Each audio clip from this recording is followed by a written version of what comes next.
na página do Mogalma, convidamos para o painel, naquela altura, um empresário fantástico da área de tecnologia, que é o Fernando. E o Fernando teve uma apresentação fantástica, trouxe a esposa na ocasião, e eles fizeram, juntamente com o médico doutor Rafael de Deus, e juntamente com a Cris, uma psicóloga especializada também na terceira idade, fizeram um painel riquíssimo de debate, maravilhoso, que pudemos apontar as questões das novas terapias, da longevidade e também as tecnologias. E, se eu não me engano, nós contamos, assim como ela veio na altura prestigiar o irmão, me parece que o irmão e a esposa estão aqui hoje. Queiram levantar-se para receber o nosso aplauso, Fernanda e a Karen. Muito obrigado, muito obrigado, né? E também veio hoje prestigiar a nossa palestrante, hoje eu vou falar um pouco sobre ela, alguém que a gente admira muito também, que Brasília conhece bastante tempo, e o nosso querido iniciador que conduziu a meditação, Ormonde, falou, olha, a Elsie Guimarães também estará presente, né, que é a mãe do Fernando e da Daniela, a quem eu também peço que levante e receba o nosso carinho, né? Maravilhosa, maravilhosa, né? Enfim, Dani, pode subir, eu não tenho problema, eu já estou acostumado a ficar mais baixinho. Eu tenho uns amigos compridos assim, que eu digo que é o Danny DeVito e o Schwarzenegger. Eu lido bem. Daniela Migliari é jornalista, escritora, nascida em Brasília, olha que maravilha, nessa cidade tão mágica, extraordinária, né, onde ela reside. Na busca do autoconhecimento, encontrou no ofício de escrever uma forma amorosa de entrar em contato consigo mesma, com toda a riqueza e complexidade que encerra a experiência humana. Na escrita, consegue organizar sentimentos por meio de diálogos leves e amplos. É atuante no meio espírita, embora seja aberta a todas as manifestações espirituais. Desde 2016, estuda as constelações familiares como pós-graduanda da Hering Schule. Pronunciei bem? Schule, da Hering Schule, que é de Bert Hellinger. Está indo à fonte mesmo, né? Esse tema das constelações fica nos Estados Unidos? Alemanha. Alemanha, obrigado. Então, lá na fonte, lá na Alemanha, diretamente ela está fazendo essa pós-graduação. Imagina que fantástico, né? Em suas páginas no Facebook, YouTube, Daniela Migliari, escritora, que é o nome, compartilha algumas dessas conversas interiores, né? Encontrando grande ressonância nos corações de seus leitores, vindo de muitos lugares do Brasil e do mundo. É casada, mamãe de 3 filhos. Lembro que esse livro está ali, já um postinho ali dentro, disponível para quem quiser comprar e ter o privilégio, ao final, de receber o seu autógrafo aqui, né, Dani? Então, o livro, a obra Abraço à Sombra. Encontros que acolhem e iluminam a infância espiritual. Achei lindo. E agora testemunho como leitor ainda em processo, que ainda não concluí, mas já me emocionei, já chorei, já elogiei, já mandei fotos, né? Mas também da minha querida iluminada esposa. Cadê a Margarete? A minha deusa. Queira levantar-se, Margarete, receba o amor de todos nós. Eu falo que vou te fazer esse mico todas as vezes, né? A Margarete, viu, Dani, foi uma das maiores incentivadoras. Precisamos da Dani lá. Precisamos que ela venha passar esse amor, esse extraordinário autoconhecimento que ela desenvolveu, porque é de uma delicadeza, de uma sutileza. E ela, como é minha mestra, né? Eu falei, nossa, é mesmo, né? E não é só porque é irmã do Fernando que eu gosto tanto, né? É porque é profundo e porque a gente conhece a Dani. E lendo o livro, Dani, eu estou muito feliz, muito emocionado e grato por você colocar tudo isso à disposição. Nesse exato instante, nós já estamos conectados à live. Significa que eu vou pedir a todos vocês, como é tradicional, aplaudir também os nossos colegas, Dani, que vão acompanhar essa palestra lá virtualmente. Olha aí, receba o aplauso do público aqui, né? Sem maiores delongas, para sorver de alma, né, essa oportunidade, eu passo então a palavra a Daniela para que ela possa nos prestigiar com seu amor. Muito obrigado por aceitar o nosso convite. Muito obrigado.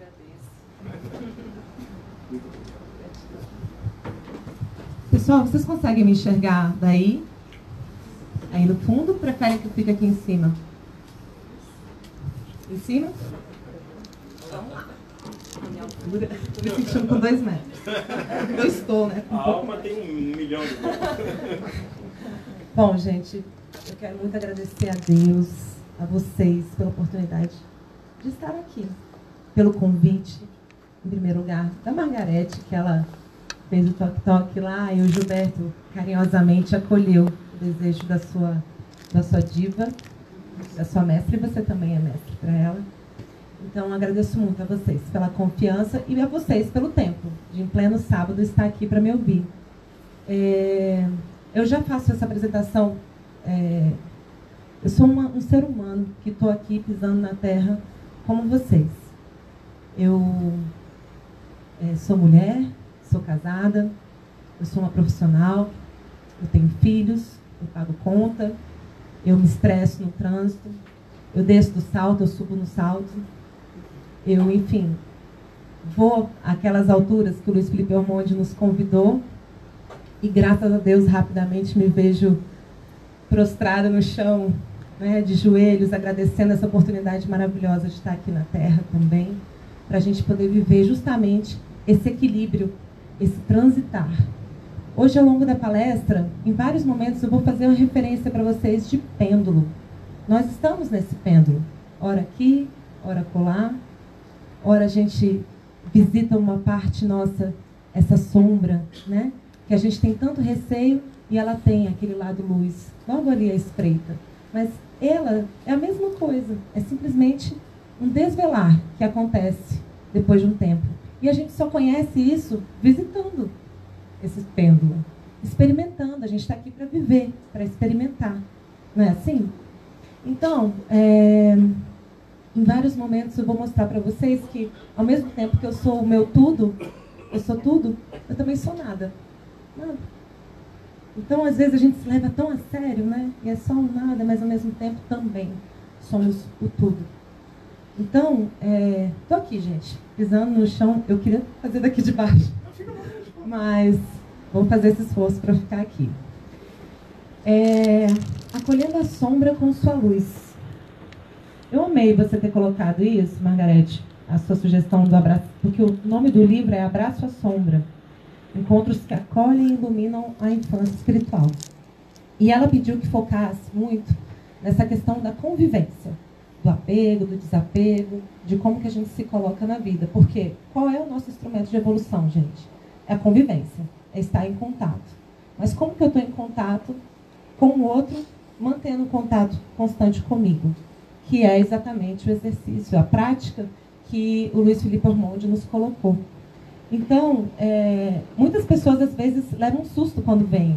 Abraço a sombra? Por que eu vou abraçar a sombra? Confunde a sombra, né, com o Beelzebub, com isso, com aquilo, com o desconhecido, com algo muito ruim. E, na verdade, o que vocês querem, né? Eu, citando a minha mãezinha, num momento de sol a pino, tudo que a gente busca é uma sombra. Tudo que a gente busca é um momento, né? Quantas noites estreladas maravilhosas a gente viveu. Então, se a gente entende que a gente vai estar sempre nesse ir e vir, e a gente consegue trazer essa fluidez, esse amor em movimento para o nosso dia a dia, e principalmente para o nosso olhar conosco mesmos, a gente vai conseguir se preencher desse amor e transbordar isso também para o outro, que é a regra de ouro de Jesus: ama o próximo como a ti mesmo. Engraçado que no português o como a ti mesmo ele vem depois. Mas o como a ti mesmo é o princípio do ama ao próximo. Porque ele já parte do princípio que você já se ama. Então, ama ao próximo como a ti mesmo. Lembra que você se ama a si mesmo? Você ama a si mesmo? Então, assim, a gente, quando consegue se preencher dessa luz, a gente transborda ela também para o outro. Então, eu vou passear com vocês ao longo dos 8 capítulos desse livro, que está ali disponível, mas também todos esses textos e vídeos também estão na internet. Eu vou contar rapidamente como que foi a história, né? Eu, na verdade, desde que me entendo por gente, sempre escrevi para organizar os meus sentimentos. E quando eu tinha alguma questão difícil, alguma dor, alguma situação delicada e que eu começava a mergulhar dentro de mim mesma para lidar com aquilo, quando chegava a compreensão que florescia aquela flor de lótus deliciosa, eu sentia essa urgência de escrever isso em textos. Eram textos que eu escrevia que eu nem mesmo assinava, né? E até que chegou um certo momento da minha vida que um grande amigo meu, vocês devem conhecer, um palestrante famoso, o Rossandro Klinge. Ele é um dos meus melhores amigos, uma pessoa com quem eu conheço no mundo espírita há muito tempo. Ele um dia não estava muito bem e eu passei para ele um desses textos. Só que eu passei, como ele tem às vezes uma facilidade maior para áudios, eu gravei o áudio. E eu vou passar ele para vocês, que é para que vocês possam entender um pouco qual que é a proposta desse Abraço à Sombra, tá? O livro foi todo ilustrado pelo Guru Lino, pelo Pedro Sangion. Vocês já devem ter visto ele pela cidade, muito talentoso. Então, esse capítulo 1, que é o Abraço à Sombra, ele justamente explica pra gente essa coisa que a gente tem tanto medo, nada mais é do que a nossa dor, precisando de acolhimento. Em geral, ela está muito envolvida com a nossa criança interna. E teve um determinado momento da minha vida que eu passei por uma experiência muito interessante, que foi de escrever cartas. Eu escrevia cartas para pessoas com quem eu tinha contas abertas, que eu iria colocar tudo para fora, e depois eu iria agradecer, e depois eu tinha que queimar essas cartas. Então, assim que eu queimei a primeira carta, eu tive que esperar 3 dias para poder fazer a carta com a pessoa seguinte. A minha lista tinha mais ou menos umas 5 pessoas. Quando fechou a 5, eu falei, nossa, mas eu tenho muitas contas abertas comigo mesmo. Então, hoje eu vou fechar escrevendo uma carta para mim. E escrevi essa carta. E quando eu terminei de ler a carta, eu falei, eu não vou queimar isso aqui. Eu não consigo queimar essa carta. Ela tem a essência do que é o Abraço à Sombra. Ela tem uma narração de 5 minutos e eu gostaria de compartilhar com vocês, tá bom? Só um minutinho.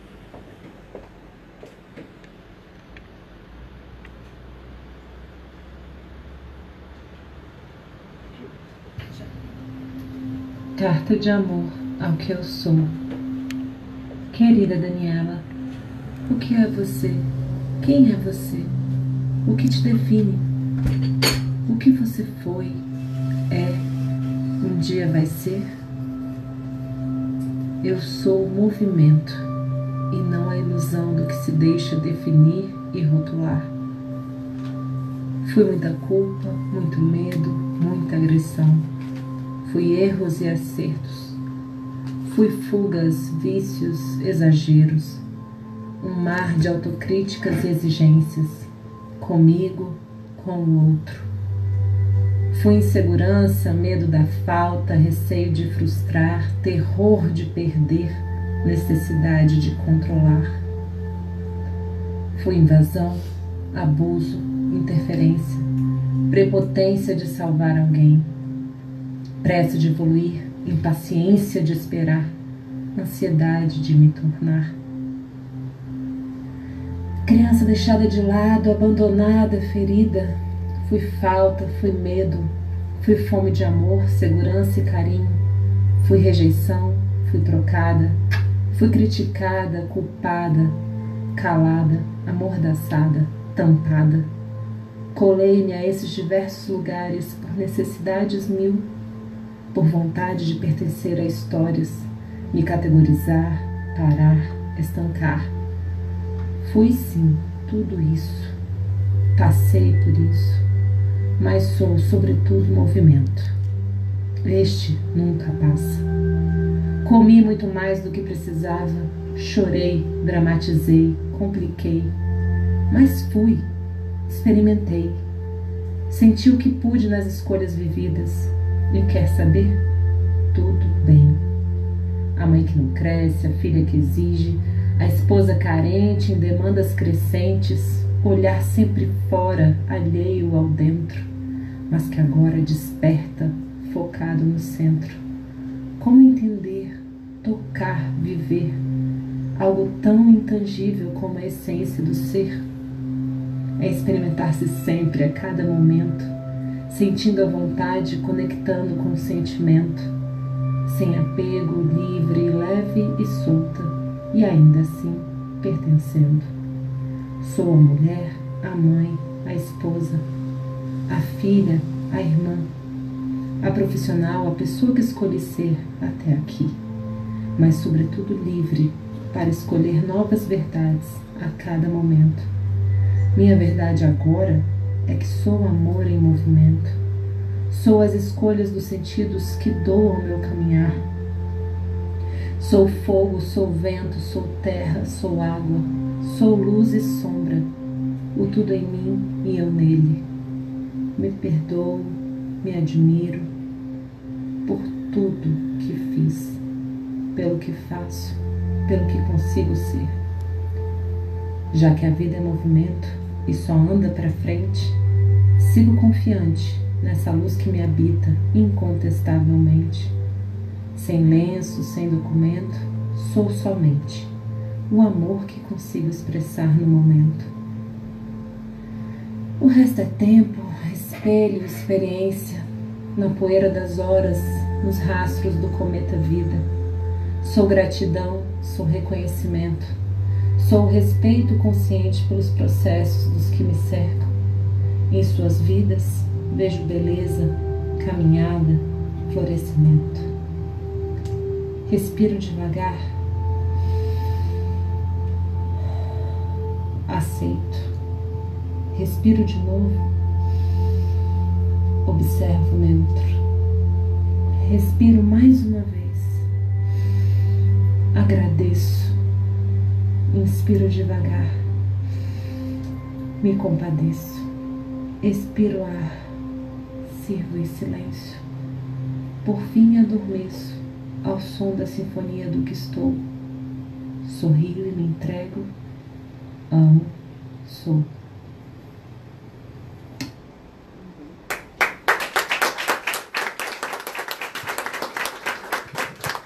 E eu jamais imaginaria que uma carta dessa que estava predestinada a ser queimada fosse mexer tanto com ele. E ele falou, nossa, mas você tem outros textos desses? Eu falei, tenho dezenas, que eu escrevo há muitos anos já. E fui enviando um e outro, e começou realmente uma insistência para abrir a página, e para mim era muito difícil, muito desafiador isso. Porque significava expor que eu comi muito, que eu dramatizei muito, que eu comparei, que eu julguei, que eu me arrebentei pelos caminhos da vida, e ninguém quer passar receita disso, né? E então eu passei uns 2, 3, 4 meses pensando, meu Deus, será? Aqui em Brasília eu fui repórter do Correio Brasiliense muito tempo, e meu sobrenome que eu assinava era de solteiro, Daniela Guima. E depois, em 2001 em diante, eu conheci o Máximo Miliari e virei Daniela Miliari, com quem eu já estou há quase 18 anos. E eu falei, bom, eu vou assinar Daniela Miliari. Dando uma disfarçada, assim, porque era delicado para mim. E porque também o Miliari é o que trouxe para mim a vivência de você, depois de sair do seu ninho, né, que você está dos seus irmãos, nasceu da sua mãe e do seu pai, você vai para o mundo e você vai criar o ser consciente adulto que você é. E pertencer a um homem, né, pertencer a uma relação, qualquer ela que seja, não é missão das mais fáceis. E a gente se ama muito, tivemos muitos filhos, e toda essa fricção da dor, e do prazer, e da alegria, e do sofrimento, veio com essa vivência. E eu coloquei o Miliari. Então, o que eu entendi, basicamente? Que a sombra nada mais é do que a nossa infância espiritual. São aqueles aspectos do nosso ser que ainda precisam amadurecer. Eles não estão errados. Ninguém é maldoso de forma obstinada. As pessoas, elas ainda estão entrando em contato com aqueles acervos, com aquelas dores, com as questões que elas trazem, né? Em si, a sua carga genética, da sua experiência, da sua trajetória espiritual, para aqueles que acreditam na perspectiva transpessoal. Então, é algo complexo, leva tempo, né? Você vê ali, né, o universo expandindo a sua própria consciência em si mesmo. E nós somos a expressão do universo. Nós somos essa consciência em expansão. Nós somos o universo em expansão. A gente às vezes fala do universo como algo fora, mas nós somos ele. O que nós estamos fazendo por nós mesmos, por esse universo, né? Então, conforme eu fui entrando em contato nesse abraço com a sombra, eu fui entendendo que nada mais era do que esses aspectos infantis que eu precisaria amadurecer. Então, fazendo assim rapidamente, quando a gente vê a infância espiritual de um egoísta, é uma criança espiritual, gente, que eu falo, nós estamos na nossa trajetória espiritual crescendo. Então, uma criança que está presa na crença da escassez. Esse foi um exercício rápido que eu fiz comigo mesma. Qual que é a dor de um egoísta? Ele acredita que vai faltar logo ali. O arrogante, ele foi uma pessoa que viveu experiências de insegurança, de fragilidade, né, em outras vidas ou no seu arcabouço aí genético. O orgulhoso, ele tem aquele medo de ser esquecido. Ele tem o medo de não ser visto também. Vaidoso e carente, faltou validação amorosa. Medroso, perdeu a conexão com a fé na vida. O raivoso, perdeu a expressão, conteve demais e quando vem com um impulso muito grande.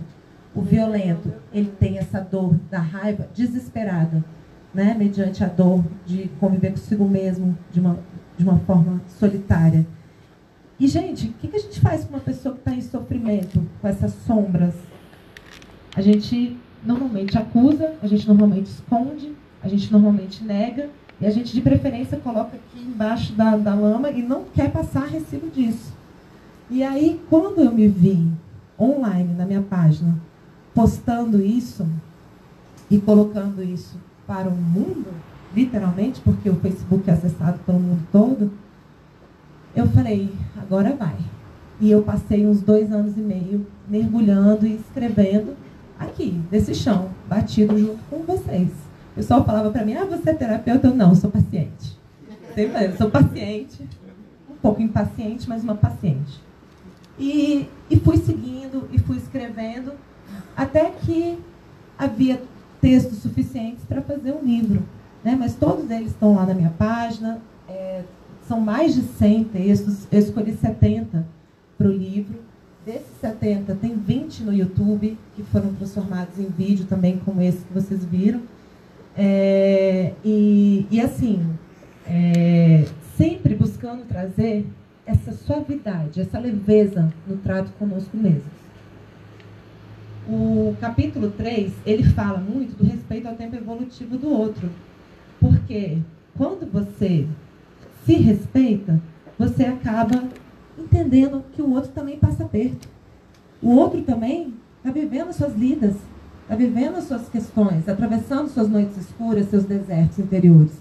E aí você começa a ter mais aceitação, você começa a passar menos receita, não fica naquela interferência obstinada.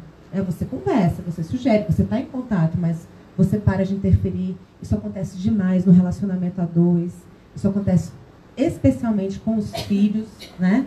E você vive essa questão do controle do outro. Então tem uma sequência de textos focados nessa parte, né? E aí, o capítulo 4, ele vem com a bênção da convivência, que é o foco que a Margarete me convidou a colocar, que é essa questão da nossa vida, que a nossa grande escola é o lar. Ainda que eu more sozinha comigo mesma, eu vou ter que lidar com aquela solidão, né? Mas todos nós viemos de uma família, todos nós tivemos em algum momento interesse em criar o contato com outro ser amorosamente, ou total distância. Isso não deixa de ser um interesse, eu tenho interesse em estar distante, né? E alguns ter filhos. E a gente sabe que isso não é muito simples, porque vem convivência gigante, escola evolutiva, e aquela brincadeira, nossa, seu filho é tão danado, esse menino é uma bênção, né? Aí eu brinco assim, convivência é uma bênção. É difícil para caramba. Não é fácil comer 1 quilo de sal juntos, né? Ao mesmo tempo, é uma bênção. Olha o pêndulo aí. Né? É a bênção que a gente ri, mas é a bênção que a gente louva. Graças a Deus que eu tenho essa oficina das almas para poder me dedicar. E a gente tem isso também extensivo a muitas outras áreas da nossa vida. A nossa convivência com amigos, a nossa convivência social, a nossa convivência no trabalho. A gente tem a nossa convivência no casamento. A gente tem a nossa convivência com os filhos, que fica absolutamente mais intenso, né, depois que eles chegam, porque carne da sua carne, sangue do seu sangue. É muito complexo viver essa experiência. Né? E a gente tem também o isolamento. E às vezes uma solitude super saudável. A gente não tem regra, mas estamos sempre em contato com essas diferentes realidades, com essas esses diferentes modelos, né, de escola evolutiva. E o que acontece? A gente tem que começar a praticar o amor e o desapego nas relações cotidianas. Porque, ao mesmo tempo que a gente está com essas pessoas, a gente está conosco mesmos. E a gente sabe, né, como eu ouvi, não sei se foi hoje, em algum outro momento, que quando a gente começa a se despedir de alguém, ou, por exemplo, quando a gente vive uma separação de um casamento, é como se fosse um ensaio para aquela separação definitiva que a gente vai viver, né? Que é a morte. A gente fica pensando assim, meu Deus, como é difícil, né? Como é delicado estar, mas já com aquele pé ali. A gente está sempre passando por essa experiência e isso é muito delicado. Então, como que eu posso estar desapegada e ainda assim pertencer a um casamento? Como que eu posso ter os meus filhos sem invadir, sem interferir, sem exigir que eles sigam a minha regra, depois que eles já cresceram? O Bert Hellinger fala uma coisa muito interessante, que depois que os filhos chegam, a carne terminou de crescer, parou de crescer, agora é hora dos pais começarem a desmamar homeopaticamente esses filhos, se retirar. E não é fácil, porque a gente fica na exigência, a gente fica sofrendo. Por quê? Por amor. Mas é um amor que pode ainda se expandir mais. Porque aquele é um ser outro. É um ser diferente, que vai viver a sua própria caminhada. Então, quando você tem seu casamento, seu marido, e você quer que ele te salve, você quer que ele seja o seu papai, e ele quer que você seja a mamãe dele. Tudo muito inconsciente, tá, gente? Mas é um acordo tácito. Em geral, é milimetricamente calculado. E eu estudo isso profundamente nas constelações familiares. Isso acontece demais. Tá? A torcida do Flamengo, do Corinthians, todo mundo junto. E assim, é normal? É como acontece. É como a vida segue. Só que quanto mais consciência a gente tem disso, mais a gente agradece por isso, ao invés de se sentir amaldiçoado, perseguido, não gosta de mim, não presta. Aí muda de marido, o outro é igual. Aí muda de marido, o outro é igual. Né? Então, gente, não é uma perseguição, é uma bendita escola. E que se a gente tiver lucidez, presença, a gente vai perceber como essa gigante escola evolutiva. Agora, calma, a gente precisa se tratar com gentileza, com amor e com paciência. Né? A gente vive muitas vezes situações delicadas, está em casa, aí a mãe está brigando e está acusando o filho, e vai. E, na verdade, temos de tudo um pouco. Temos esses momentos e temos os momentos de muita harmonia, de muito engrandecimento. E se a gente observa que essas projeções da minha dor, na culpa do outro, eu estou transferindo o meu poder pessoal de viver as minhas escolhas para aquela pessoa, ao invés de eu assumir a minha parte e deixar com ele a dele. Mas isso é uma coisa que a gente vai aos poucos tomando consciência. Né? Então, o capítulo 5 ele toca muito nessa questão de ordem e pertencimento, para que a gente possa entender e responder essa pergunta: como que eu posso ser livre e ainda assim pertencer? Como que eu pertenço a mim mesma e ainda assim me devotar a uma relação, a um casamento, e pertencer a um grupo profissional, pertencer a um país, né? Isso é algo muito delicado, porque, em geral, a gente tende a se sentir vítima. Vítima daquela relação, vítima daquele... Ah, não, tá difícil demais isso aqui para mim, tudo culpa dele, né? E aí a gente perde a oportunidade, aliás, adia a oportunidade, porque a vida se encarrega de trazer de novo, num novo formato, para que a gente possa se responsabilizar por nós mesmos. Então, a gente tem algumas das... Né, nesse capítulo a gente fala muito também... Deixa eu mostrar aqui, só um minuto. O pertencimento, vou falar rapidamente das 3 leis de amor que são tratadas nas constelações familiares, que Bert Hellinger descobriu que todos têm direito a pertencer na sua família, né? Todos têm direito a serem vistos como parte integrante daquilo. E muitas vezes a gente fica pensando no lugar do outro. A gente não vive o nosso lugar. Então, se vocês pensarem graficamente em termos de um quebra-cabeças, você tentar ser aquela pecinha lá da ponta, sendo que você é uma pecinha que está aqui.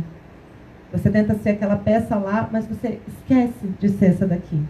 Ou então, exclui aquele tio louco, aquela pessoa que tem uma expressão religiosa estranha, aquela pessoa que tem um comportamento sexual esquisito, que vota no candidato XYZ, você vai e exclui. Quando você exclui essa pecinha do seu quebra-cabeças, o que acontece? Você olha para o quebra-cabeças e seu olhar fica fixado naquele buraco. Não tem jeito, pode ser o quebra-cabeças de 5.000 peças. Se tiver uma peça faltando, dá um toque na gente, né? Você fica, nossa, cadê essa peça? E é assim, todos têm direito a pertencer na sua expressão. E que bom que cada pecinha é diferente da outra, que bom que cada pecinha tem uma cor, um formato diferente que não cabe mais em nenhum outro. Então, quando eu percebo isso, e eu me encarrego de viver o meu lugar, eu até bem que gostaria de poder seguir outros scripts de vida maravilhosos. A gente pensa, eu queria ser Jesus, queria ser isso, queria ser aquilo. Meu Deus, eu sou Daniela. E eu, fazendo essa formação das constelações familiares, eu resolvi me danielar, tomar posse de mim mesma, ser eu mesma. Né? Então, a partir do momento que eu fui encontrando o meu lugar, que eu fui encontrando a minha expressão, e entendendo que o outro tem o lugar dele e a expressão dele perfeito como é, eu fui relaxando. E essas vivências a gente experimenta profundamente. Alguém aqui conhece constelações familiares? Levanta a mão. Que bom, né? Então, vocês já devem ter percebido isso, e quando tem alguém excluído, fica aquele buraco, né, durante o trabalho, e a gente a paz só volta ao campo quando aquela pessoa é reincluída e todos ficam bem, né? A segunda lei, né, que é essa da hierarquia, é não só o pertencimento, de eu ter o meu lugar, mas de eu encontrar a ordem no meu lugar, né? Às vezes, com relação à mãe e ao pai, eu troco de lugar para me ver valorizada naquela relação e passo a ser mãe da mãe, mãe do pai, mãe dos irmãos. Às vezes, circunstâncias da vida levam a gente a isso, porque é simplesmente uma experiência que a gente está vivendo, evolutiva. Está errado, gente, passar por isso? Não está. É só caminhada. A gente está atravessando essa experiência. Ai, meu Deus, eu fui... Alô? Alô? Falhou?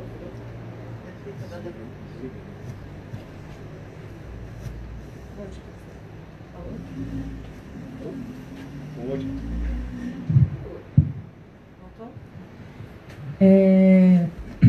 Então, assim, a gente se arroga do lugar do outro para ter valor. E é um amor cego esse. No entanto, é sempre amor. E conforme a gente vai tomando consciência desse amor, a gente vai encontrando o nosso lugar também nessa hierarquia familiar, né?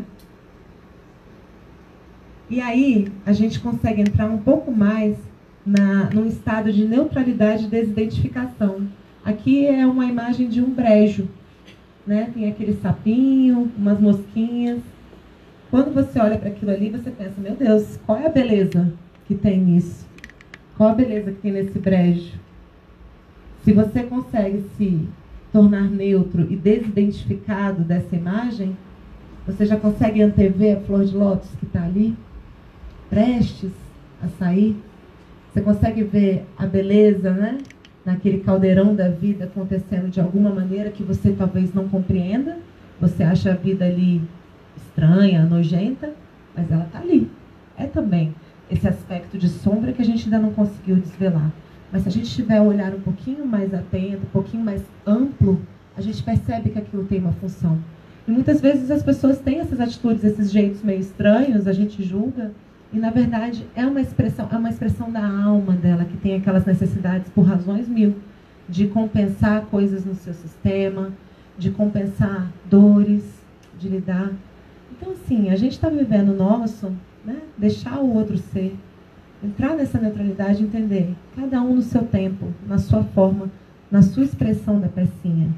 Eu ficar aqui tentando passar receita para viver a minha pecinha, não vai funcionar. Não tem jeito. Somos diferentes. Né? Então, chegamos na terceira lei, última, que é a lei do equilíbrio. E essa é a lei que rege as relações. Essa lei, ela é muito importante porque ela lida com aquelas relações que não tem um maior e um menor. Nas constelações a gente diz que a mãe e o pai são os grandes, e nós somos os pequenos, porque de fato recebemos a vida deles. Muitas vezes a gente julga a nossa mãe, julga o nosso pai. Né? Eu mesma atravessei esses meus desertos interiores maravilhosamente com minha mãe e com meu pai, e hoje me sinto a mais sortuda do planeta de ser filha deles exatamente como eles são, com todos os percalços que vivemos juntos, sem tirar nem pôr nenhuma carga de drama, nenhuma dor de como foi.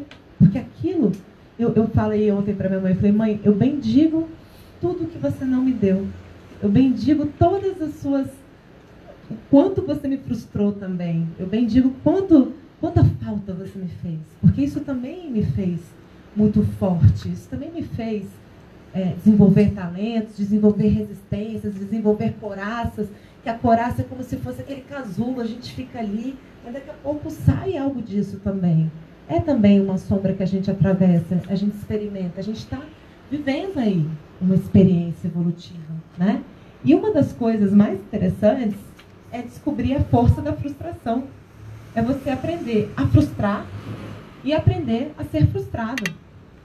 Dizer, não quero. Não, eu estou comigo. Eu agora não quero. O que Jesus nos ensinou? Eu faço muitas referências a Jesus, gente, porque eu estudo Jesus profundamente desde a minha adolescência, sou espírita e estudo os evangelhos também de uma forma assim, né? Então estou sempre me referindo a eles, quem for ateu, né? Pelo menos se atenha à delícia, né? Do que vem nos ensinos dele, né? Ele diz que o seu sim seja um sim e o seu não seja um não. Sim, sim, não, não. Quer dizer que o não é pior do que o sim, gente? Um não bem dado, gente, pelo amor de Deus, né? Liberta a alma. Então, quando a gente aprende a frustrar o outro, a se dar o direito de frustrar o outro, por que a gente não frustra o outro? Porque a gente tem medo de deixar de ser amado. A gente tem medo de deixar de pertencer. A gente tem medo de ficar, peraí, então eu consigo pisar aqui sozinha, eu não quero, sei lá, fumar com os meus amigos e eu vou perder todos os meus amigos? Vou fazer outros, não sei.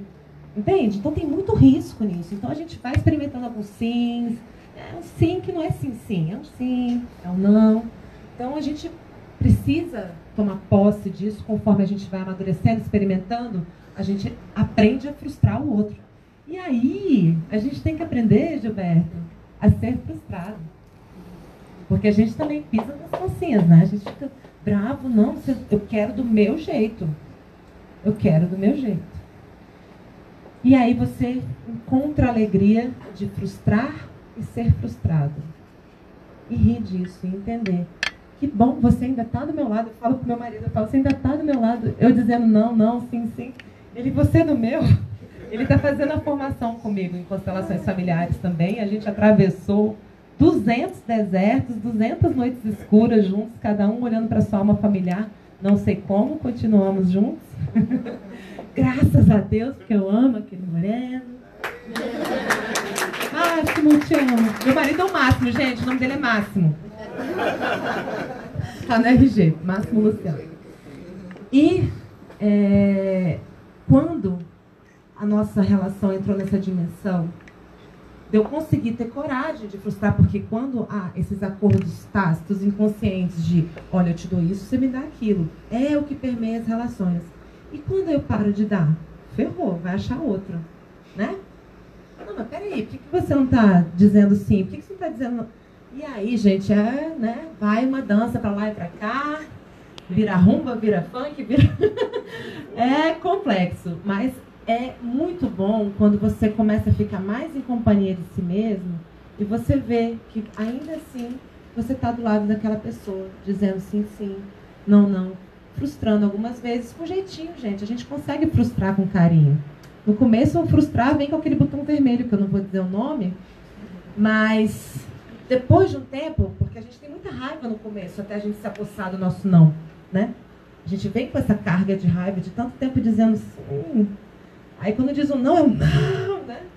Mas com o tempo esse não vai se suavizando e você aprende a ser suave, a dizer esse não, não. Outro ponto, que eu estava explicando do equilíbrio, né? Que nessas relações de pai com filho, não tem equilíbrio, já era. Eles são os grandes, nós somos os pequenos. Relações de equilíbrio, elas acontecem entre irmãos, entre casais, entre amigos, né? É aquela assim, eu te dou algo, você me dá outro. E a gente tem que ter uma dança proeficiente, porque senão não vai funcionar, né? Então, nessas relações de equilíbrio, a frustração é um aprendizado muito importante. E aí, a gente chega também na força do erro. Bem, o erro é o caminho mais próximo do acerto. As pessoas têm muita vergonha de errar. As pessoas têm muita resistência em olhar para si mesmo e falar, errei, puxa vida. Gente, não dói tanto assim quando a gente começa a ter mais carinho com a gente mesmo e se reconhecer nessa infância espiritual. Eu estou aprendendo. Você não? Você sabe tudo? Né? A partir do momento que a gente se desarma e a gente começa a perceber o erro como um degrau, como uma aproximação do acerto. Agora, isso é diferente de você se agarrar ao erro num abraço de afogados. Eu vou ficar aqui, vamos só nós dois, é isso mesmo, vou ficar errando. Não adianta, você pode até tentar parar aí, você pode até se isolar, mas a vida maravilhosa, do jeito que ela é, rapidinho ela te passa uma rasteira, rapidinho. E você pode tentar resistir, mas não vai conseguir resistir ao puxão da vida. Então, assim, quanto mais cedo na relação de equilíbrio a gente conseguir tomar posse que o erro é o caminho mais próximo do acerto, mais fluidez a gente recebe também. A outra também que traz muita força na vivência dessa lei do equilíbrio é a força do não julgamento de si e do outro.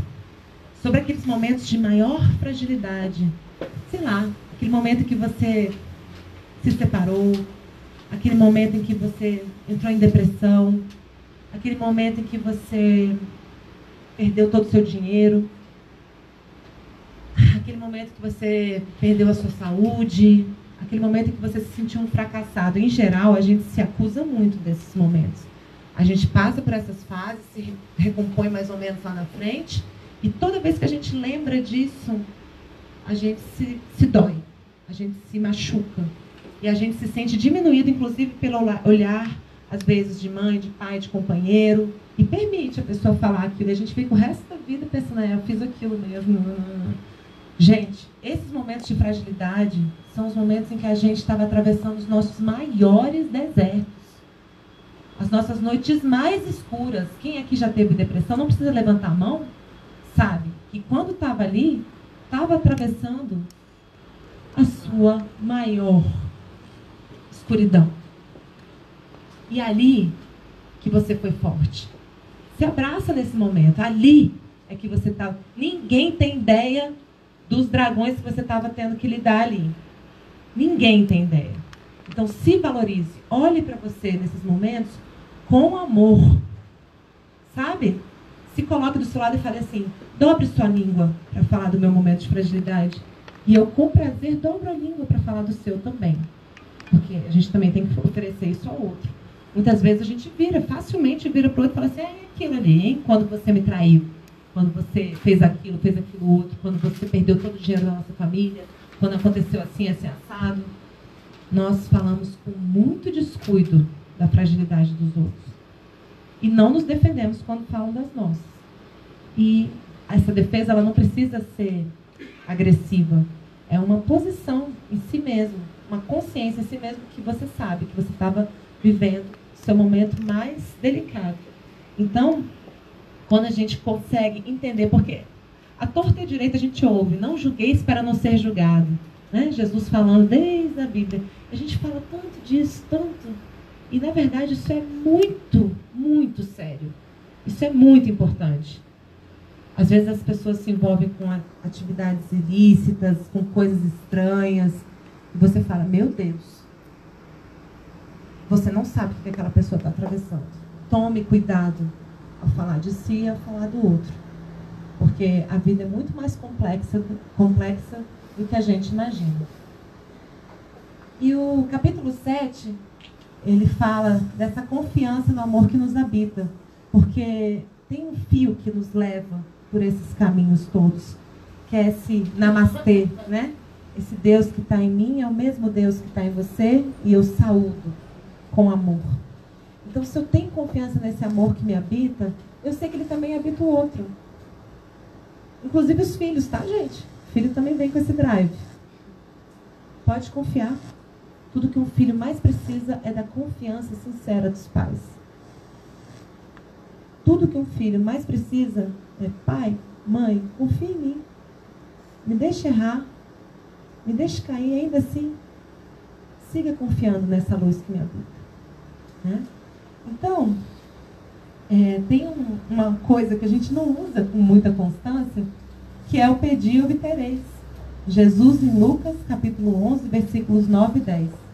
Pedi e obtereis, buscai e achareis, batei e abrir-se-vos-á, porque qualquer que pede, recebe, e quem busca, acha, e a quem bate, abrir-se-lhe-á. Gente, esse pedir e obtereis a gente usa muito pouco. Às vezes vocês estão no meio de uma situação difícil, complicada, para e fala, Senhor, me mostra o que eu preciso ver em mim para lidar com essa questão. O que eu não estou vendo? Qual é o meu ponto cego? Porque a gente está sempre pensando, resolve com fulano de tal, que fulano de tal faça isso, que aconteça aquilo. É sempre algo externo. Para e pede a resposta focada em você, olhando para dentro. A resposta vem e vem que nem um relâmpago.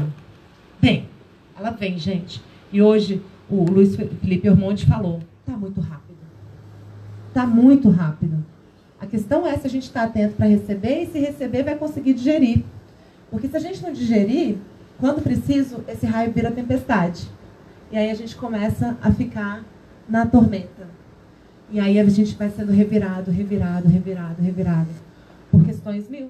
De relacionamento, de prosperidade, de saúde, de depressão, etc. Né?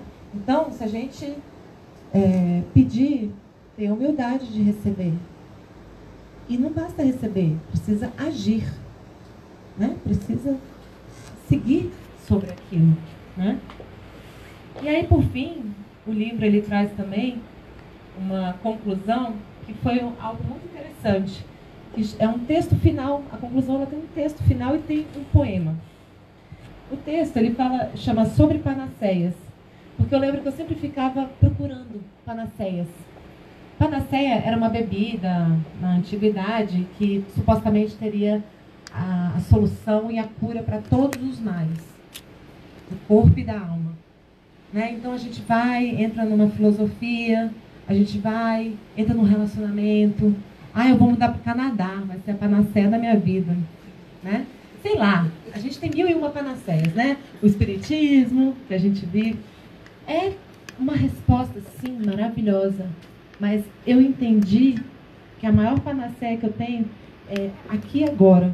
conectada com o meu coração, momento a momento, sentindo aonde, né, onde meu corpo está me levando. E mesmo que aquilo me leve a atravessar uma das minhas sombras, eu vou olhar para ela, eu vou entrar em contato e vou entender o que ela está me trazendo. Qual é a necessidade daquelas crianças inseguras que eu mostrei? Eu tenho palestras específicas sobre isso, né? Sobre esse contato com a infância espiritual, como que a gente faz nesse passo a passo.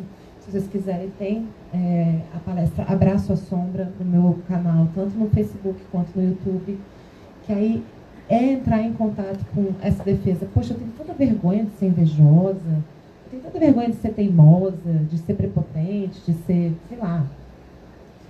Vocês podem saber, não se desfaçam tão rapidamente dessa defesa. Ela tem seu lado luz.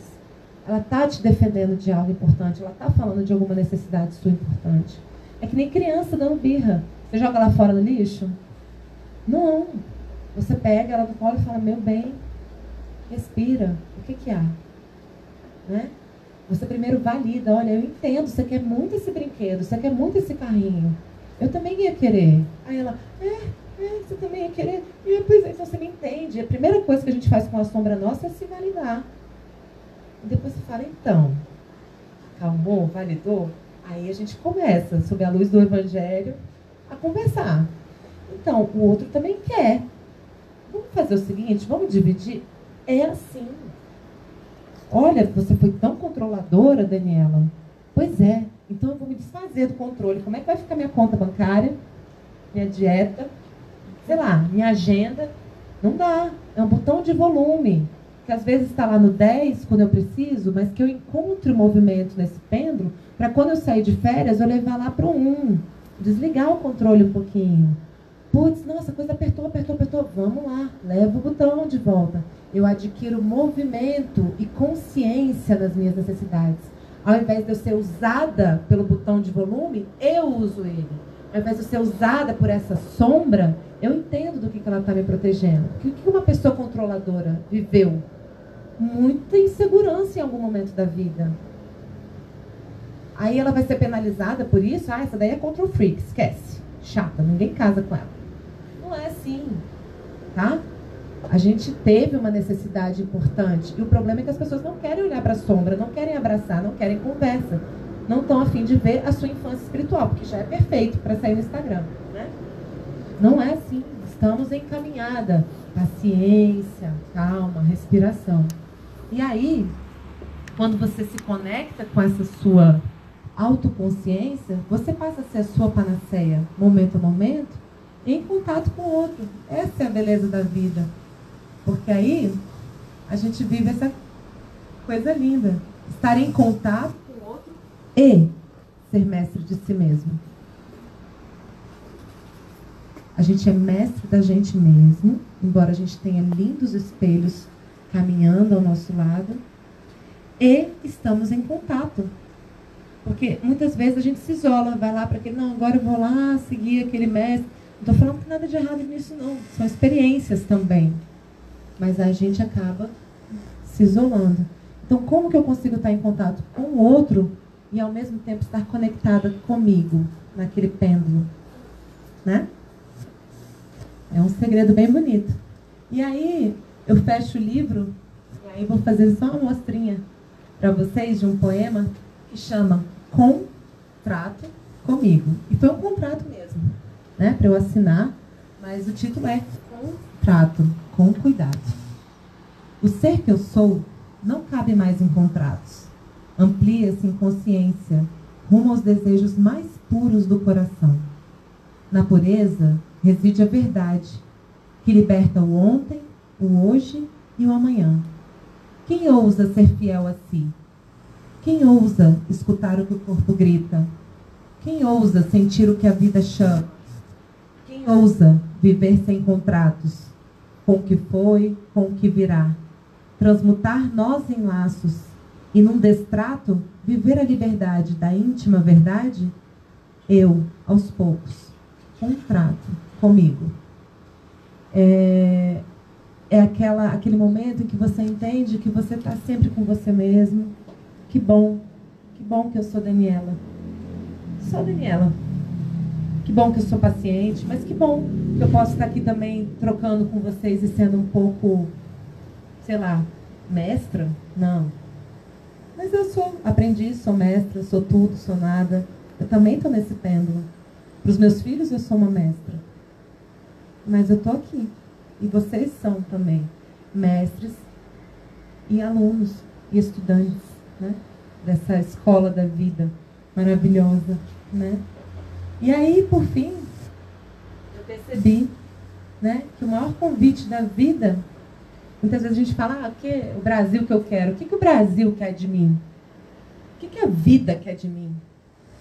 Né? O que eu quero entregar para eles?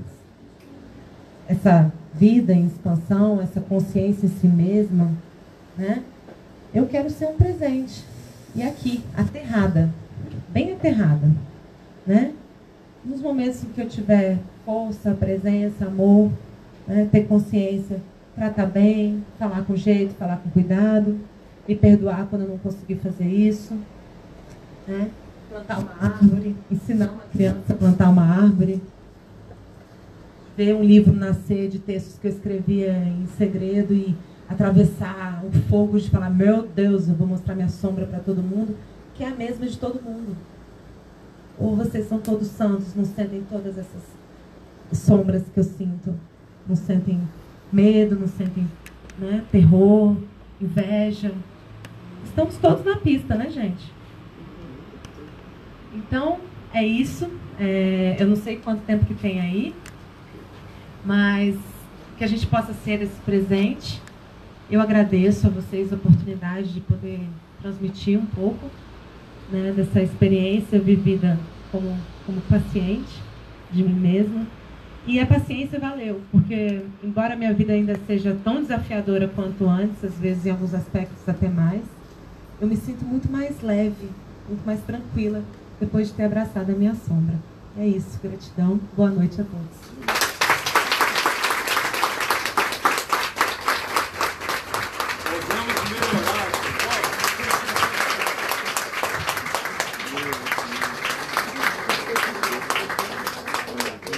Agora a Dani vai sentar aqui um pouquinho, porque você provocou, agora aguenta.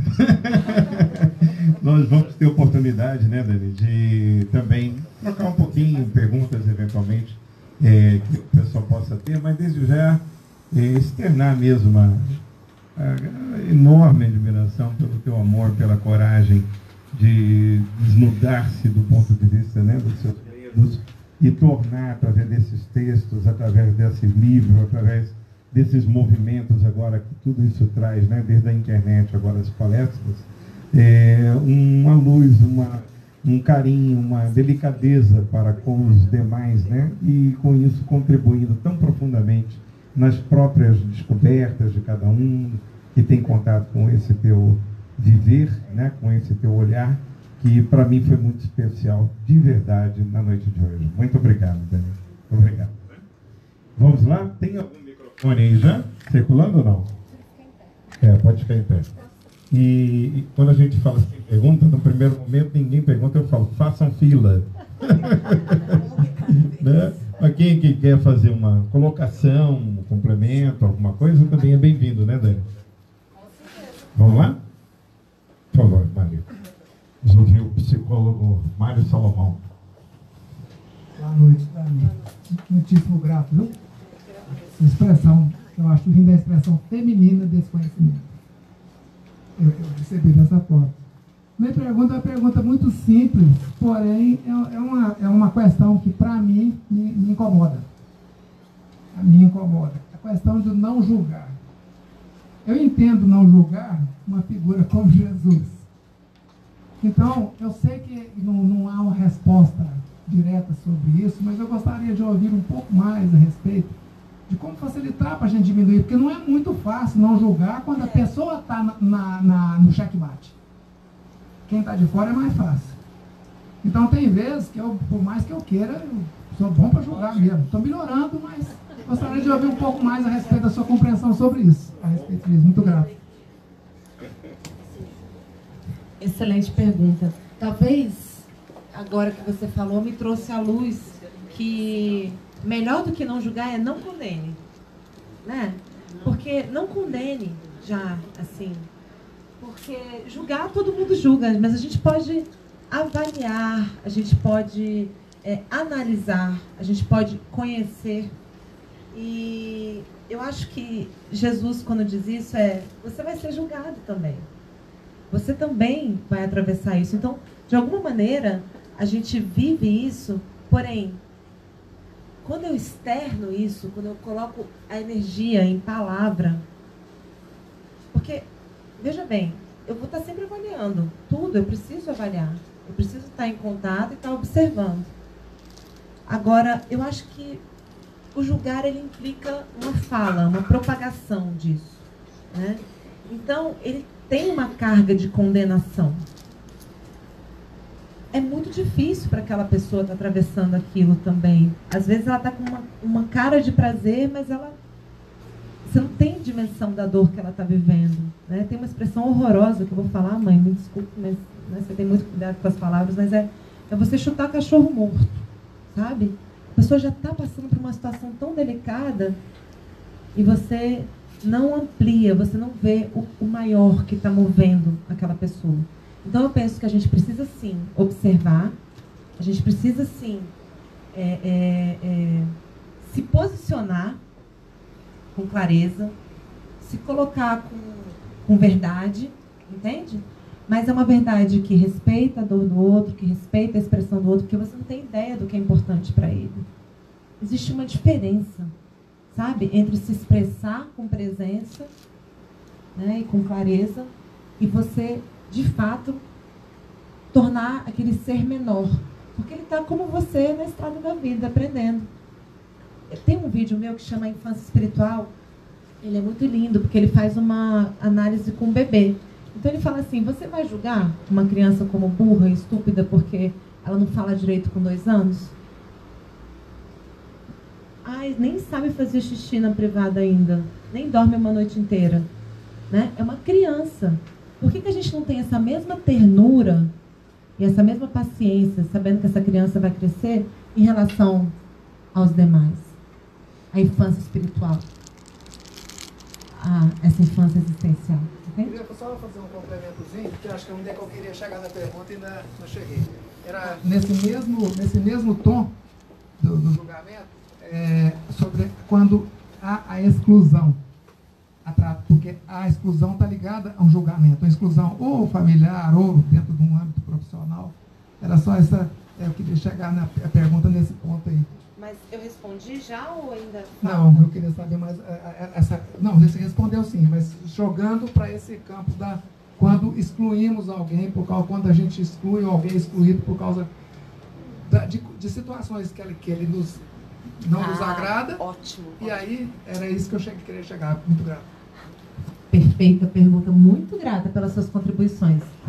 Né, auxilia todos nós a clarear. Por exemplo, uma pessoa com quem você convive que você simplesmente não quer conviver mais, né? Sim. Ainda que seja na família. Qualquer outra situação. Ou amigo e tudo. Acontece. E a gente precisa entender e ter respeito. Assim, quanto mais a gente conseguir entender que o outro está vivendo a manifestação possível, espiritual dele naquele momento, conforme você tiver compaixão com você mesmo, você vai ter esse olhar compassivo com o outro também. E isso não quer dizer que você vai se expor a essa convivência.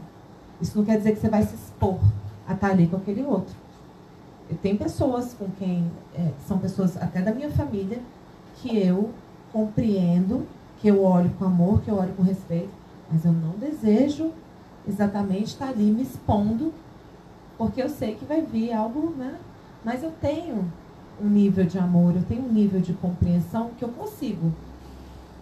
Com alguns um pouco mais, com outros um pouco menos. Tem fases que eu fico mais... que eu entro mesmo no julgamento. Né? O que eu estou dizendo tenhamos um pouco mais de cuidado e respeito com o tempo evolutivo do outro. É somente isso. Mas não ficar se expondo, assim, a qualquer preço. Eu acho muito saudável, sabe? Se preservar, se colocar no seu tempo também. Eu tenho meu tempo, pô. Eu não estou afim de ficar aqui exposto a essa convivência. No entanto, eu entendo que essa pessoa está atravessando esse momento evolutivo. E eu entendo, não é daqui de cima, não. Ela está atravessando esse momento evolutivo como eu. Ela tem uma programação didática evolutiva diferente da minha. Não é melhor nem pior. Ah, aquele ali, nossa senhora, é tão pouco evoluído. Né? Eu tenho um vídeo muito legal sobre isso, que é o Infância Espiritual. Depois recomendo assistir, que abre bem. Espero ter respondido. Dentro desse assunto, porque o mesmo compaixão que você tem que ter pelo outro, você tem que ter por você, né? Então é respeitar o tempo do outro e o seu, né? Exato. Você está no seu momento, ele está no momento dele e você. Eu acho que é essa que é a gente ter essa compreensão, né? Do outro, mas da gente também. Da gente também, com o tempo, né? Eu dou uma tá assim falando do pêndulo. Né? É o pêndulo. Eu quero agradecer. Oi, eu quero agradecer a você pela beleza que você nos trouxe. Eu sei que nós estamos nos sentindo assim, emocionados, né? Mexeu muito com a gente, não é verdade? Então, a Daniela, quando eu li o livro da Daniela, eu fiquei assim, eu me senti em encantamento, porque ela tratou de um tema que é uma coisa assim, pesada, né? Porque você vê a sua sombra, vê o seu lado, que você não gosta muito, não é fácil a gente olhar, não é verdade? E ela tratou com uma delicadeza tão gostosa, e é isso que a gente tem que fazer com as pessoas e com a gente, e com nós mesmos, né? A gente tem que, o que ela falou, a questão que todos nós somos crianças, todos nós ainda estamos engatinhando, nem começamos ainda o nosso caminho. Agora que os nossos olhos começaram a se abrir para o lado espiritual, para esses lados que hoje nós temos mais acesso. Então eu quero agradecer a Daniela pela oportunidade de ter pessoas como ela que nos trazem esse tipo de abordagem, né? Então, essa questão da gente se posicionar diante da vida, né? Aquele que sabe um pouquinho mais, trazer isso, colocar, manifestar isso para que os outros possam ter acesso e a gente possa crescer juntos, não é verdade? Muito obrigada, Daniela, pela sua disposição, pelo seu amor, porque isso é um profundo amor. Viu? Muito obrigada.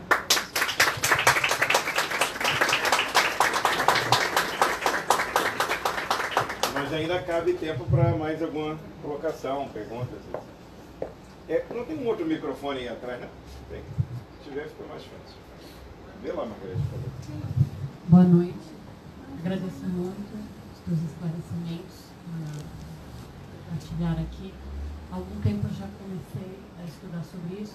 E a minha maior surpresa, porque eu acho que muita gente também recebeu uma criação assim, né? A gente enxerga hoje como sombra, e aceitar a sombra é uma coisa muito nova. Eu cresci ouvindo engole o choro, né?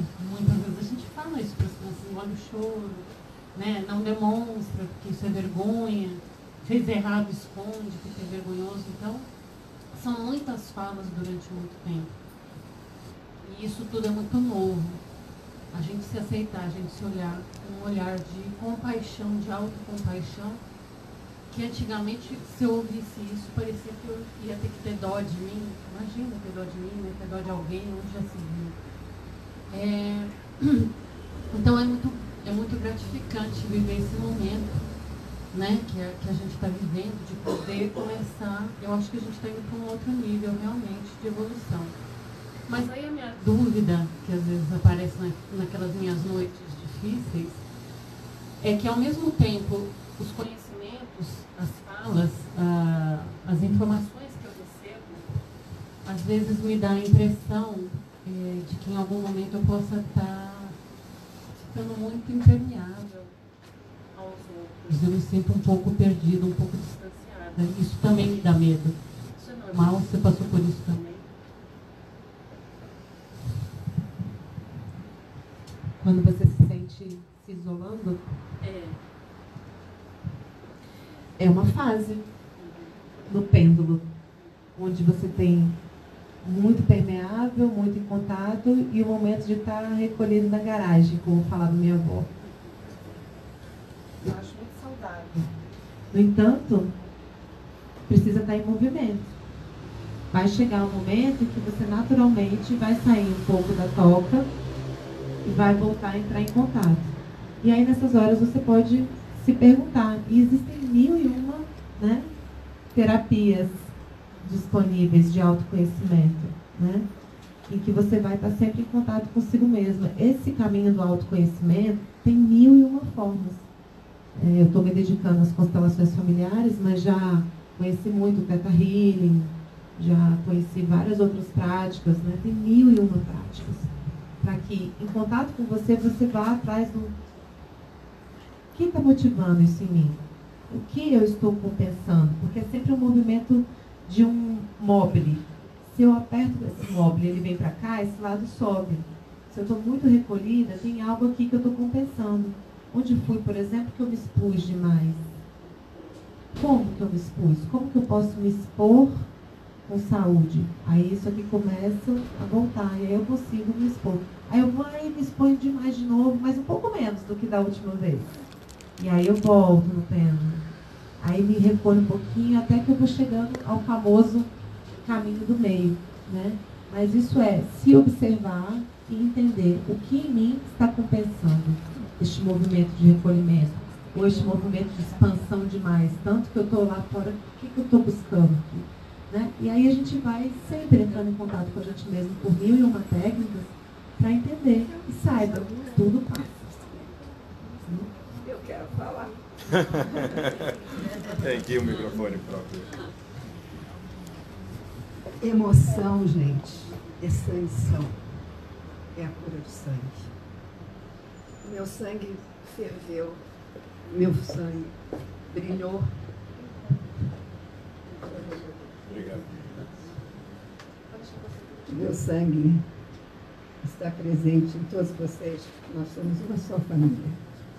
Ter o privilégio de assistir a fisionomia do Gilberto, eu tive vontade de te filmar. O seu rosto fala, uma expressão tão grande. Estar presente aqui com muitos amigos, eu posso dizer para vocês que eu vivi um momento de glória. Meu filho, minha nora, também são pessoas que estão aí compartilhando do grande aprendizado. Que bom que eu fiz com que você não soubesse muita coisa ainda para poder chegar e me fazer aprender com você, minha filha.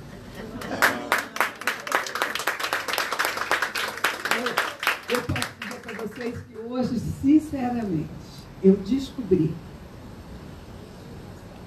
que sombra e luz enfeitam a vida.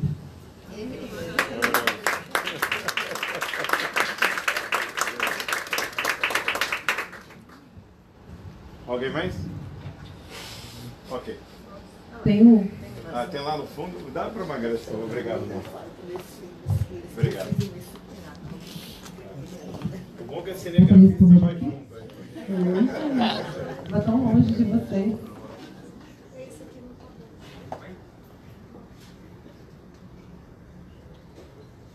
Tudo bom? Posso te entrevistar? Eu sou jornalista, gente. Então, sobre a questão da constelação familiar, né? A gente falou muito no aspecto de amigos e de família, por exemplo. A gente falou no aspecto de família e de amigos. Só que hoje o que eu percebo, a gente vive um momento muito intenso no trabalho também. Em relação às nossas sombras com os colegas de trabalho. Como que fica em relação à constelação familiar nesse aspecto de organização, né? Parte de pertencimento, hierarquia, etc. Eduardo, existe um segmento dentro das constelações familiares que são as constelações organizacionais, em que as estruturas são todas trabalhadas também dentro das empresas. E não deixa de ser constelação familiar porque a sua presença na empresa está levando a sua experiência como filho do sistema que você veio. E a gente sempre diz que o sucesso tem a cara da mãe, né? E é o pai que amplia a nossa chegada para o mundo.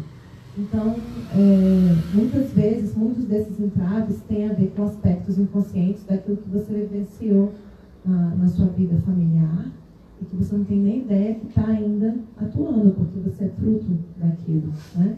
Então, nas constelações organizacionais, a gente atua nas relações de trabalho, tem também a hierarquia do dono da empresa, de quem chegou antes na empresa, né? Mesmo que seja um funcionário que tem um conhecimento mais, menor remuneração, mais simples, mas a pessoa que chega depois, seja o CEO, ele tem que ter respeito por aquela pessoa que chegou lá antes. Tem toda uma série de aplicações das 3 ordens também na empresa. Mas, sim, é um prolongamento de quem você é na sua família. Tá bem?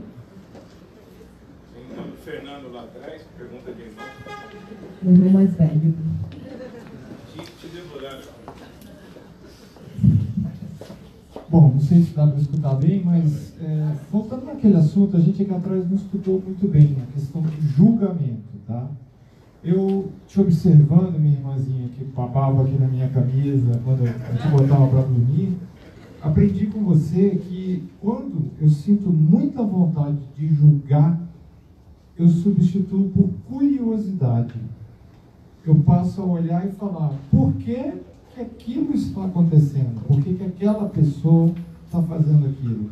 Isso faz com que eu consiga controlar melhor as minhas emoções e dessa maneira me aproximar do que você está me ensinando.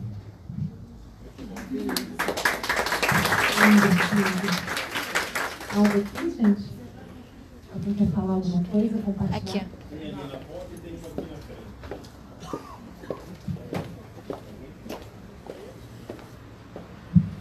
Oi, Daniel.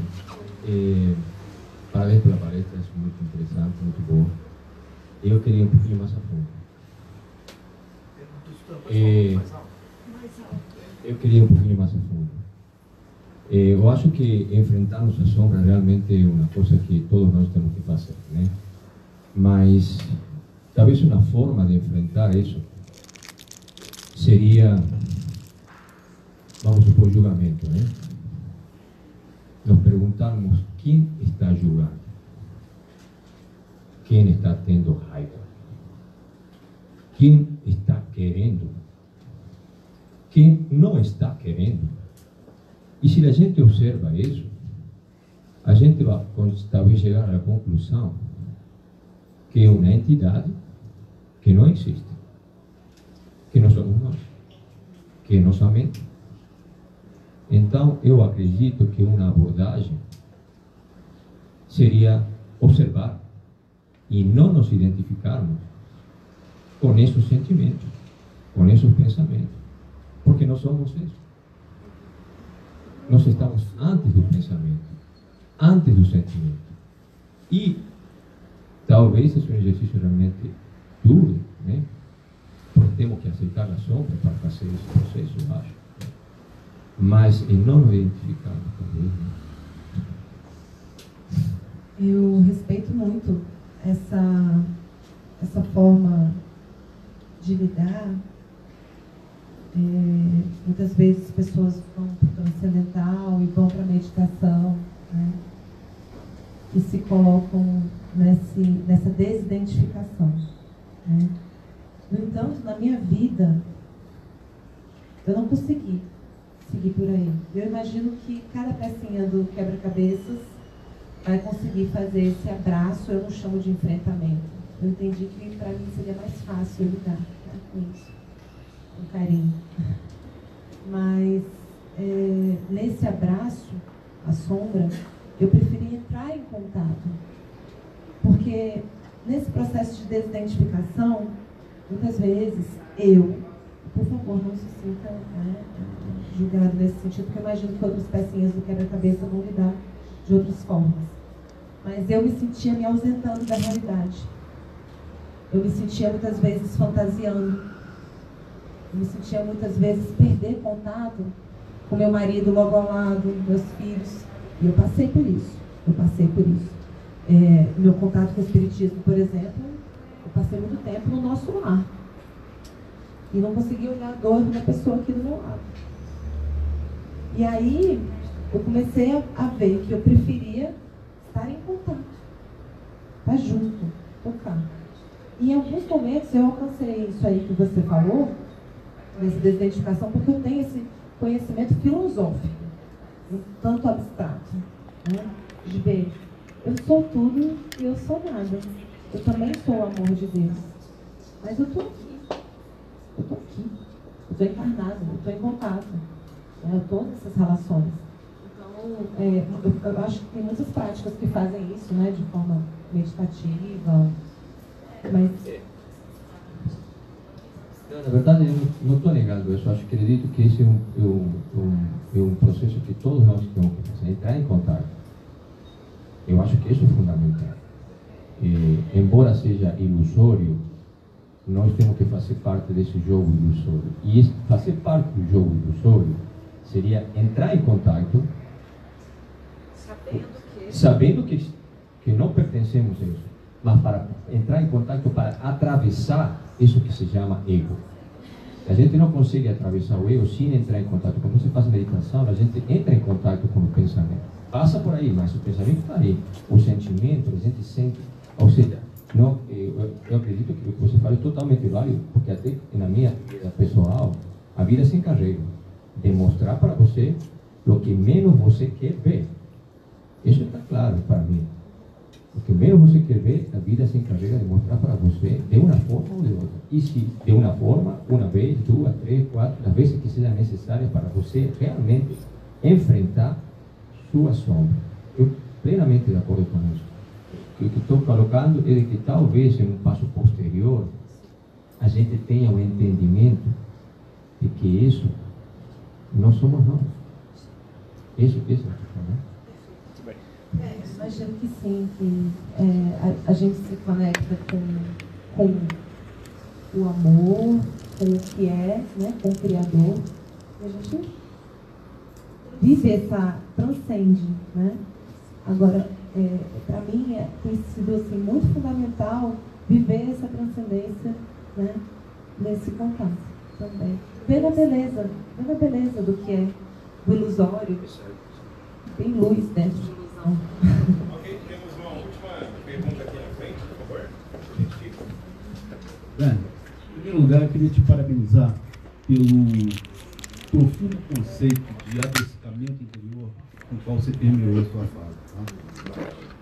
Mas eu queria saber o seguinte: o planeta está entrando na fase final de transição planetária para um planeta de regeneração.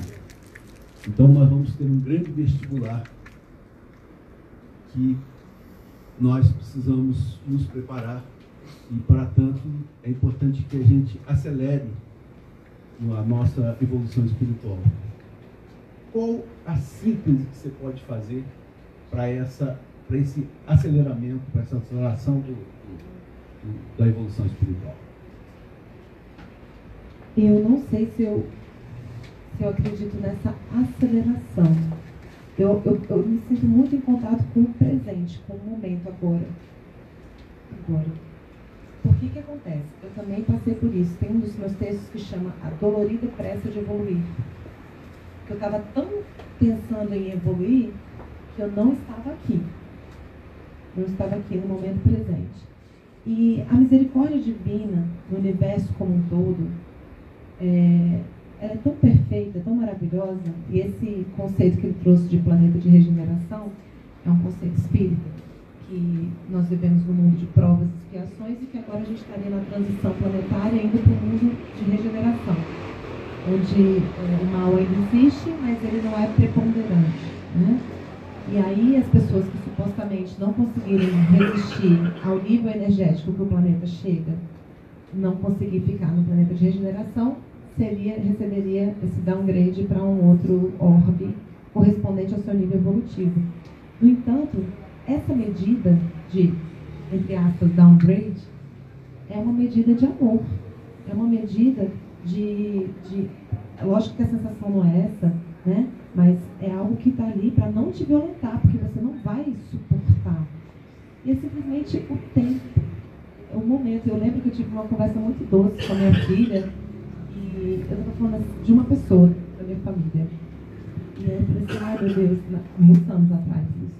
Nossa, mas e aí, se fosse a história mesmo, fulano de tal não vai.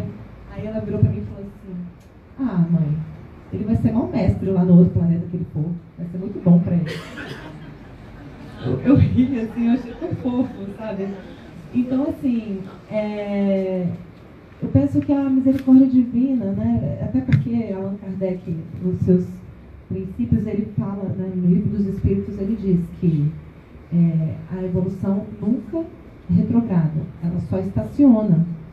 Então, não tem como você ir para trás de onde você está. O máximo que vai acontecer vai ser uma readequação, e não um downgrade, para onde você, no seu tempo, respeitando o seu coração, as suas sombras, as suas necessidades, a sua vida, você vai estar mais docemente encaixado. No planeta que for, o nosso planeta é o universo, nossa nação é o universo, sempre vai ser amor, sempre vai ser misericórdia divina cuidando da gente.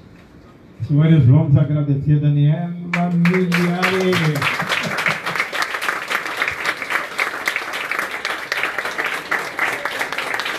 Gratidão, Dani. Foi tudo maravilhoso. Eu queria registrar que bombou aqui na internet, teve um número enorme, né, pessoal que está ali. Vamos então despedir deles também. Receba aqui a salva de palmas de todos os irmãos humanos presentes. Eu respondo lá a Magali, que perguntou aonde fica esse movimento em Brasília. Magali, a gente não divulga o endereço porque não caberia. Mas aí eu te falo, é no 705 Norte aqui. Depende de entrar em contato conosco através da página no Facebook, dizer do seu interesse de participar e naturalmente eu vou acolher o teu WhatsApp, vou entrar em contato, eu ou algum dos dirigentes do movimento, para a gente poder ter o teu nome na lista. Gratidão a cada um de vocês que aqui esteve, pelo privilégio de compartilharmos desse momento tão iluminado, tão amoroso, tão elucidativo, né? E agora eu vou convidar todos vocês, já despedindo do live e agradecendo ao pessoal que está lá ou que ainda vai assistir em algum momento, né? Dizer que nós vamos partir agora para um momento de integração maravilhosa, que é o nosso lanchinho colaborativo.